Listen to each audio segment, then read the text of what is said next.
एक insight share करना चाहता था आपके साथ। कुछ दिन पहले मैंने एक फ़िल्म देखी थी हिंदी की, छोटी फ़िल्म 25-30 मिनट के आसपास की। उस फ़िल्म का थीम ये था कि किसी का हार्ट ट्रांसप्लांट हुआ, उस पे नया दिल लगाया गया और वो कामयाब रहा। लेकिन ये आदमी जिस धर्म का था, तो वो जो दिल लगाया गया वो इंसान किसी दूसरे धर्म का था। और अब ये सफल तो रहा ट्रांसप्लांट, लेकिन इसका बिहेवियर कुछ अजीब-अजीब होने लगा। जैसे अ, सड़क पे उसने देखा कि वो कीर्तन हो रहा है, कोई कीर्तन करते हुए आगे बढ़ रहे हैं और अब इस जिस धर्म का वो था उसमें तो कीर्तन होता नहीं था, लेकिन वो चला गया, वो भी नाचने लगा। तो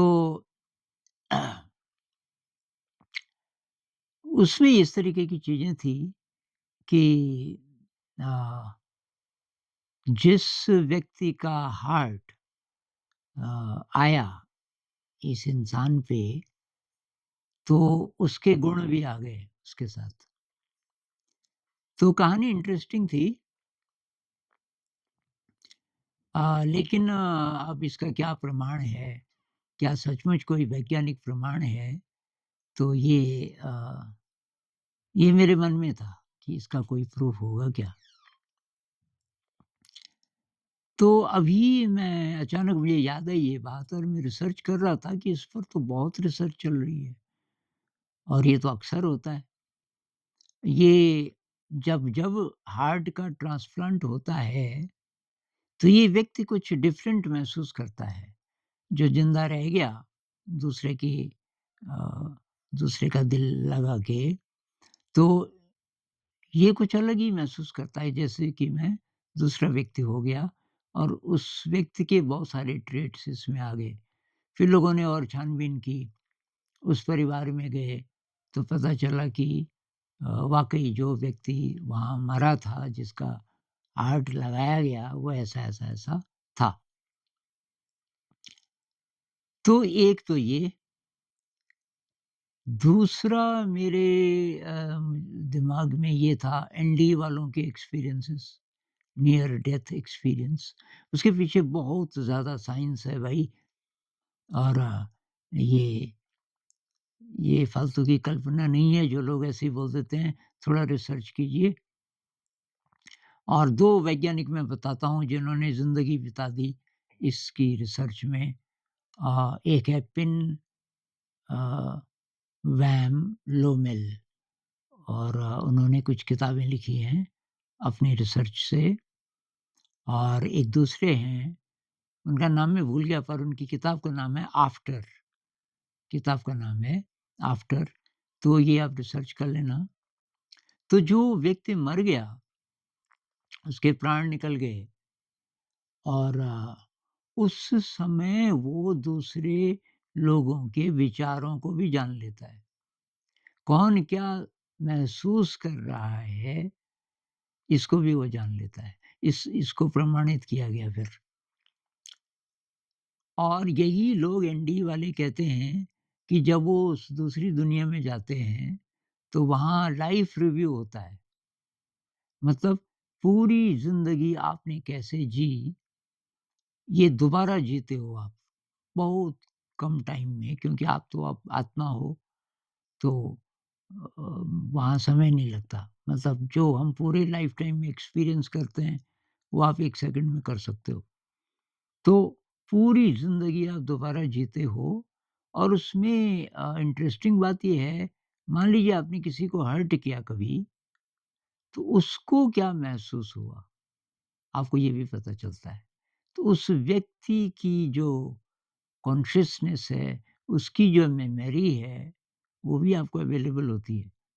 नहीं तो उसका कैसे पता चला? आपने जो-जो कर्म किए होंगे, उनका असर क्या-क्या, क्या-क्या पड़ा और लोगों पे, वो सब भी पता चलता रहता है। एक ये बात थी। एक और बात जो ये बुद्धिस्ट कहानियों में आती है कि बुद्ध को विचार दिख जाते थे कि ये क्या सोच रहा है। अभी भी कि ऐसे संत हैं जो विचार जान लेते हैं, कौन क्या इस समय सोच रहा है।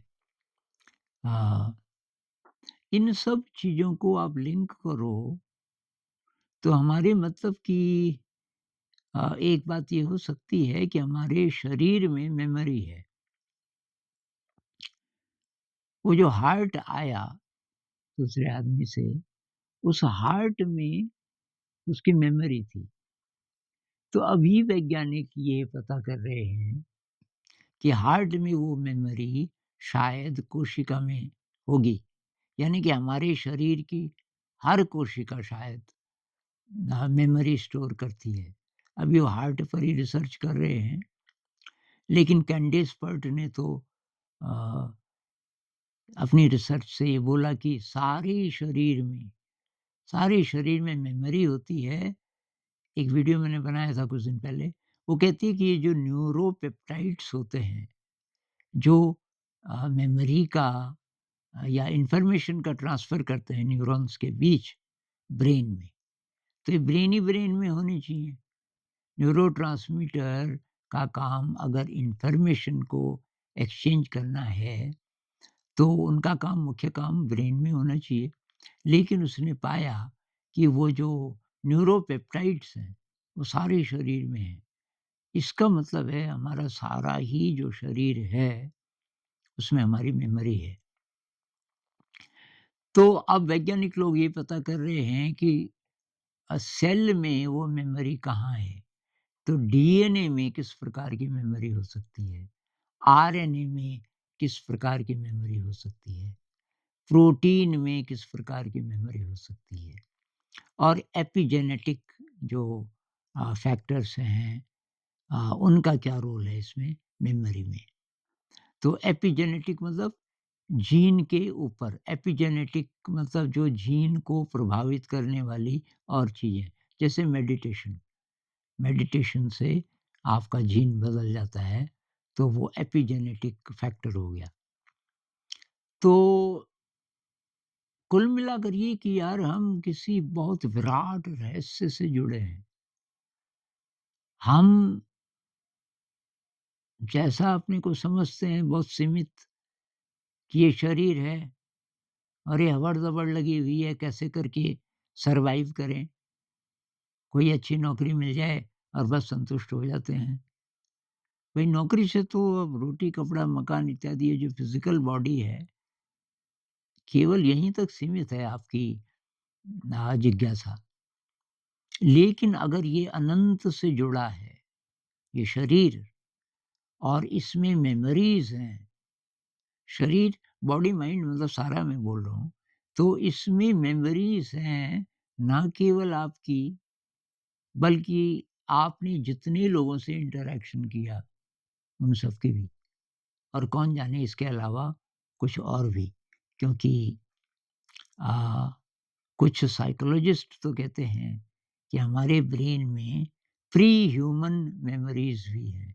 मतलब हमारी यात्रा पता नहीं कहाँ से चली आ रही है। अगर आप पुनर्जन्म को मानते हैं, तो पिछले जन्म की भी मेमोरीज़ हो सकती हैं कहीं। पुनर्जन्म को जो लोग नहीं मानते, तो डीएनए को मानते होंगे। अगर डीएनए में मेमोरी होती है और वो ट्रांसफ़र हो सकती है, तो माता-पिता के डीएनए से उनकी मेमोरी शायद हमारे अंदर हो कहीं दबी हुई और उनके माता-पिता की और उनके माता-पिता की और पीछे चलते जाओ, तो कभी न कभी वो टाइम आएगा जब हम इंसान नहीं थे।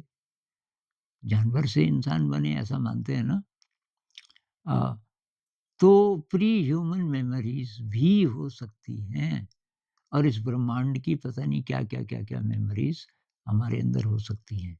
तो ये बहुत ही ज़्यादा विराट और बहुत ज़्यादा रहस्यमय अ, चीज़ है, जिसको हम शरीर बोलते हैं। ये कोई अ, केवल ऐसी चीज़ नहीं है कि इसको आप रोटी, कपड़ा, मकान दे दो और ये जो ऊपर-ऊपर की जो साइकोलॉजिकल हमारी ज़रूरतें हैं कि थोड़ा भई लोग हमारी रिस्पेक्ट करें, समाज में थोड़ा-सा हमारा अच्छा स्थान हो इत्यादि, इत्यादि। ये तो सब बार-बार की चीज़ें हैं। ये तो बहुत सुपरफिशियल चीज़ें हैं और इन्हीं में लिप्त रह जाते हैं लोग और इसलिए शायद वो जो फीलिंग है विराट से अ, जुड़ने की जो फीलिंग है, उससे चूक जाते हैं। तो भई अब उसको कैसे एक्सेस करें? तो उसमें क्रिएटिविटी है, सेवा है और भई सबसे ज़्यादा मेडिटेशन है। गहरा ध्यान करें अ, और बाकी तो पता हमें तभी चलेगा कुछ-कुछ चीज़ों का जब मृत्यु आएगी और जब हम सोल होंगे, प्योर सोल या क्या पता किसी को ध्यान में ही पता चल जाए। बहुत डीप मेडिटेशन में जब हम सोल के लेवल पे चले गए, बॉडी को ट्रांसेंड कर दिया, तो तब शायद पता चल जाए। लेकिन है कुछ बहुत विराट और छोटी-छोटी बातों की चिंता करना कि मुझे नौकरी नहीं मिली, मैं पास नहीं हुआ, ये बहुत बड़ी बेवकूफ़ी। ये चीज़ें तो मैटर करती ही नहीं है कि मेरी उम्र ज़्यादा हो गई, अब क्या होगा, टाइम वेस्ट हो गया।